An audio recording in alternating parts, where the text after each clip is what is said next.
भगवान ऐसी बेटी किसी को ना दे। नताशा बहू, तुमने अपने मायके न्योता भेजा कि नहीं? अरे तुम्हारे पहले बेटी की शादी है, अपने मायके वालों को बुलवाओ, वो भी तो देखे। जिस बेटी को उन्होंने 2 कपड़े में भेजा था, आज वो किस शान से रह रही है। एक समय था अपने शहर में उनका बड़ा नाम था, पर अब उनको कौन जानता है। ललिता जी अपनी बहू को बोल रही थी। नताशा बोली, मम्मी जी, मेरे पापा प्रोफेसर थे और अब भी कुछ पुराने लोग उन्हें जानते ही हैं। भाई दूसरे शहर में छोटी सी जॉब करता है, सारी चीजों की देखभाल वह भी करती है। फिर भी आप बोल रही हैं तो मैं बुलवा दूंगी। नताशा का पति दलजीत बोला, तुम्हारा भाई यहाँ हो या ना हो, तुम्हें अपने घर न्योता भिजवा देना चाहिए। अरे मानता हूँ अब यहाँ तुम्हें सुख सुविधा ज्यादा मिलती है, पर इसका मतलब ये तो नहीं कि तुम अपने मायके को भूल ही जाओ। पैसे से रिश्ते की गहराई और उसके रंग में फर्क नहीं पड़ना चाहिए। नताशा चढ़कर बोली, आप और आपकी माँ बड़े मजे ले रहे हो। मानती हूँ मेरे मायके में सुख सुविधा और पैसे नहीं है, तो क्या उसकी जिम्मेदार हूँ? अरे मेरे भाग्य से आपके घर में पैसे की बरसात हो गई, मायका कंगाल हो गया, तो मैं क्या कर सकती हूँ? अपनी बहन को देखे हो कैसी जिंदगी जी रही है, उसे न्योता क्यों नहीं भेजते? बुलवाओ उन लोगों को, मैं भी देखूं उनकी शान। दलजीत बोला, अरे तुम तो नाराज हो गई। अब ससुराल वालों के लिए मजाक नहीं करूँगा तो किससे करूँगा? और सही कहा तूने, विधि के घर भी बुलवाना होगा। अब आए या ना आए, वरना कल को कहेगी भैया के पास पैसा हो गया तो भैया भूल ही गए। मैं माँ को कह दूंगा, वो फोन कर देंगी। नताशा नाराज होकर बैठ गई तो दलजीत बोला, अब छोड़ो पुरानी बातों को, खुशी का मौका है, हमारे बेटी की शादी है। 28 साल हम लड़ते झगड़ते यहाँ तक पहुँच गए, हमारे बेटे बहू तो आ नहीं रहे हैं। अब उनकी खुशी के लिए हम भी खुशी मनाते हैं। चलो मैं बाहर की तैयारी देखता हूँ, तुम घर की तैयारी देख लो। इतना कहकर वो घर से निकल गया। इधर सिमरन नताशा की भाभी अपने ससुर प्रसाद बाबू से बोलती, बाबूजी, नताशा दीदी के घर से न्योता आया है, उनके छोटे बेटे की शादी है, हम सबको बुलाया है, ये भी 2 दिन की छुट्टी लेकर आ रहे हैं। वो बोला, बहू तुम्हारी ननद पहले यहाँ कितना आती थी, मायके को अपना सहारा समझती थी। जब से उसकी शान शौकत बढ़ी, यहाँ का रास्ता ही भूल गई। अब यहाँ आने से उसकी इज्जत जो घट जाती है, इसी गम में तुम्हारी सास भी इस दुनिया से चली गई। पहले तो रक्षाबंधन में आती थी, अब तो उसमें भी आना बंद कर दिया, बस एक राखी भेज देती है। कई साल हो गए उसे देखे हुए, अब उसे तुम्हारी याद कैसे आई? सिमरन बोली, बाबूजी, जो हुआ उस पर मिट्टी डालिए, क्या बेटी जैसा सहारा एक बहू नहीं दे सकती? अब रिश्ता है तो निभाना तो पड़ेगा ही।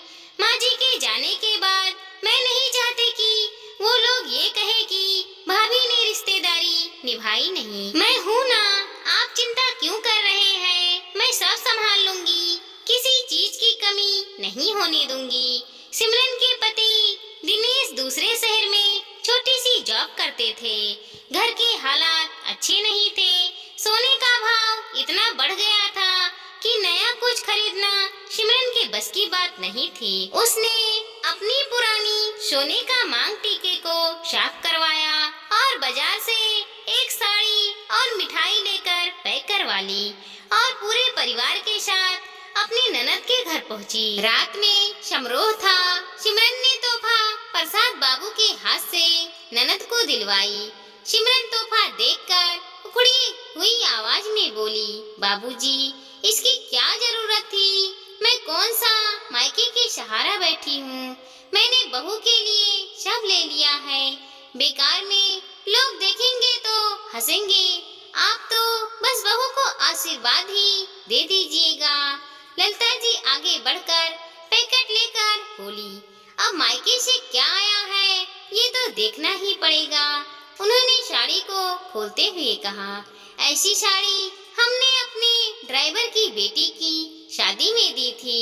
नताशा की नंद विधि साड़ी लेते हुए बोली, भाभी ये तो बहुत सुंदर साड़ी है, आप पर बहुत खिलेगी। और माँ, मायके की कोई भी चीज महंगी और सस्ती नहीं, बल्कि प्यार में लिपटा हुआ मायके का सहारा होता है।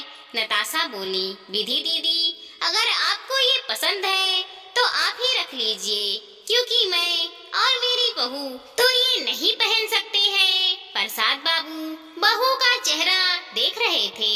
सिमरन धीरे से बोली, बाबूजी बोलने वाले तो बोलते ही हैं, हमने दिल से उपहार दिया है, बस यही बहुत है। तभी विधि प्रसाद बाबू से बोली, बाबूजी पिता का प्रेम और आशीर्वाद ही बहुत बड़ा सहारा होता है। पैसे तो हाथ के मैल हैं, कल आपके पास थे, आज इनके पास है, न जाने कल किसके पास रहेंगे। विधि की शादी भी एक संयुक्त परिवार में हुई थी। उनके पति जनरल स्टोर की दुकान चलाते थे। कोरोना काल में उनका बहुत नुकसान हुआ, जिसके कारण विधि की मिली हालात भी ठीक नहीं थी। मायके में पैसा होते हुए भी कभी भी मदद नहीं मिली, और विधि के पास जितना था उसमें ही वो बहुत खुश रहती थी। सर्दी का मौसम था, चारों तरफ मेहमान की भीड़ थी। प्रसाद बाबू को थोड़ी सर्दी का एहसास हो रहा था, तो सिमरन ने जल्दी से अपने थैले से चादर निकाली और उन्हें दी। वहीं बच्चे चारों तरफ खाने पीने की चीजें को देखकर ललतिया हो रहे थे। कभी आइसक्रीम तो कभी चाट खा रहे थे। जब फोटो खींचने का समय आया, नताशा की सास बोली, अरे बहू मायके वालों को तो आगे लाओ। नताशा धीरे से बोली, आपको मेरे मायके वालों से बड़ी हमदर्दी हो रही है, आप अपनी बेटी को आगे क्यों नहीं लेकर आती। यहाँ हमारे जान पहचान के बहुत लोग हैं, मुझे अपनी बेइज्जती नहीं करवानी है। जैसे ही प्रसाद बाबू और सिमरन के बच्चे आगे आने लगे, नताशा बोली, बाबूजी किस जमाने का कुर्ता और ये चादर पहनकर आए हैं, कुछ तो मेरी इज्जत का ख्याल किया होता। फोटो में आप कैसे आएंगे। भाभी इन बच्चों को देखो, ये कैसे आइसक्रीम और चाट नूडल्स खा रहे हैं, जैसे कभी खाया ही ना हो। प्लीज आप लोग थोड़ा पीछे रहिए, ताकि तस्वीर में ना आ सके, वरना कल को मेरा मजाक उड़ जाएगा। बेटी के मुंह से ऐसी बात सुनकर प्रसाद बाबू का हृदय छल्ली हो गया। वो बहू से बोले, बहू मुझे यहाँ से ले चल, मेरा दम घुट रहा है। सिमरन का पति बोला, हाँ सिमरन चलो, यहाँ हमारे लिए कुछ भी नहीं रखा है, बेकार में अपनी बेइज्जती करवाने से क्या फायदा। ऐसा समारोह हमारे लिए नहीं है। सब मजाक मस्ती में लग रहे थे। तभी नताशा की नंद विधि आई और बोली, बाबूजी ऐसे मत जाइए, खाना खाकर जाइए, घर पहुंचने में आपको 6-7 घंटे लग जाएंगे। आप थके हारे आए और ऐसे ही चले जाएंगे। यहाँ तो लोगों की आंखों पर पैसे की चमक है। दूसरों को छोड़िए, मेरी माँ ने भी पैसे का चश्मा पहन लिया है, फिर मैं अपने भाई और भाभी से सहारे की उम्मीद कैसे रख सकती हूँ। आप रुकिए, मैं रास्ते के खाने के लिए आपके लिए कुछ लेकर आती हूँ। सब जाने लगे। सिमरन दोनों बच्चों का हाथ थामी थी। सिमरन का पति ऑटो लेने के लिए गया, तभी वहाँ नताशा आई और बोली, क्या हुआ, आपने ऐसी शादी कभी नहीं देखी होगी, इसीलिए आपका यहाँ मन नहीं लग रहा होगा, तभी आप सब जा रहे हैं। सिमरन बोली, ऐसी बात नहीं है दीदी, घर पहुँचते पहुँचते बहुत रात हो जाएगी, इसीलिए अब हम चलते हैं। ललिता जी बोली, अरे आप लोग तो एक ही थैला लेकर आए थे, जो हमारी बहू को उपहार में दे दिए, फिर मेरे जाने से पहले ये 2 थैले कैसे हो गए आपके पास? नताशा भी आश्चर्य से देखी तो ललिता जी बोली, अरे आपके हाथों में ये क्या है? लोग तो बेटी के घर का पानी भी नहीं पीते, आप यहाँ से क्या ले जा रहे हैं? विधि कुछ बोलती उससे पहले ही नताशा के कुछ समधी मुंह दबाकर हंसने लगे।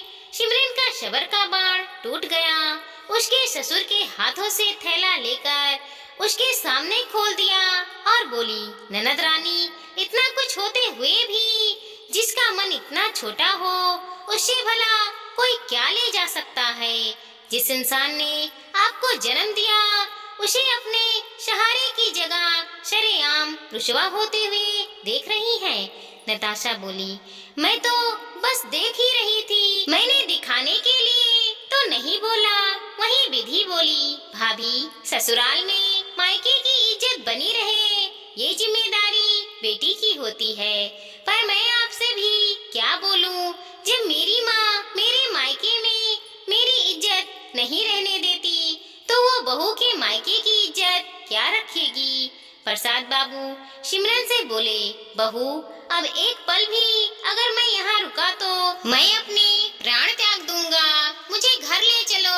नताशा बोली, मैंने ऐसा क्या कह दिया कि बेटी से बढ़कर आपके लिए बहू हो गई और आप ऐसी बातें कर रहे हैं? सिमरन बोली, ननद रानी, मैं बहू होकर सहारा दे सकती हूँ, पर आप जिस माली ने हर धूप से आपको बचाया, हर पल आपका सहारा बना रहा, आज आपने उसे सरेआम रुसवा किया। सिमरन बोली, चलिए बाबूजी, मैं बहुत खुशकिस्मत हूँ कि मुझे आप जैसा पिता का साथ मिला।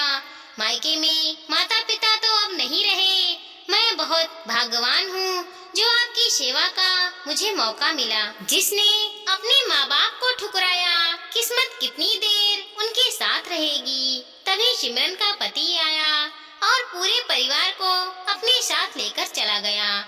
विधि सबके सामने नताशा और अपनी माँ से बोली, आपने अपने ही घर में एक पिता का अपमान किया। ऊपर वाले की लाठी में आवाज नहीं होती, पर उसका दर्द जब मिलता है तो इंसान कुछ भी नहीं बोल पाता। जब आपने अपने ही पिता का सम्मान नहीं किया तो मैं तो नंद हूँ, मेरी इज्जत घर में क्या होगी?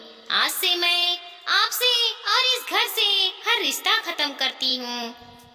इतना कहकर विधि अपने बच्चों को लेकर चली गई। समय बीता, विधि और सिमरन ने नताशा के परिवार से हर रिश्ता तोड़ लिया और अपने जीवन में आगे बढ़ने लगे। इधर वक्त की मार नताशा के परिवार पर जब पड़ी, तब उसे एहसास हुआ कि अब मायके का सहारा भी नहीं। उसने अपने जीवन में एक ऐसा पाप किया जिसकी माफी कहीं नहीं मिल सकती। बड़ा बेटा विदेश में जाकर बसा था और छोटे बेटे बहू ने धोखे से सब कुछ अपने नाम करवाकर नताशा को एक वृद्धा आश्रम में डाल दिया था। अब नताशा की जिंदगी वृद्धा आश्रम में कट रही थी। दोस्तों, जब एक बहू बेटी बनकर सहारा दे सकती है तो क्या बेटी अपना फर्ज नहीं निभा सकती? क्या पैसे की चमक बेटी को उसके पिता से इतनी दूर कर देती है कि बचपन में जिस पिता ने सहारा दिया, क्या ये भी वो भूल जाती है? ऐसा नहीं होना चाहिए। बेटी तो अपने बाप का गुरूर होती है, अपने बाप के गुरूर को कभी तोड़ना नहीं। दोस्तों, हमारी इस छोटी सी वीडियो को लाइक कीजिएगा, शेयर कीजिएगा और सब्सक्राइब कीजिएगा। बने रहिए हमारे साथ, हम आपके लिए नई नई कहानियाँ लाते रहेंगे। मिलते हैं अगले वीडियो के साथ, तब तक के लिए धन्यवाद दोस्तों।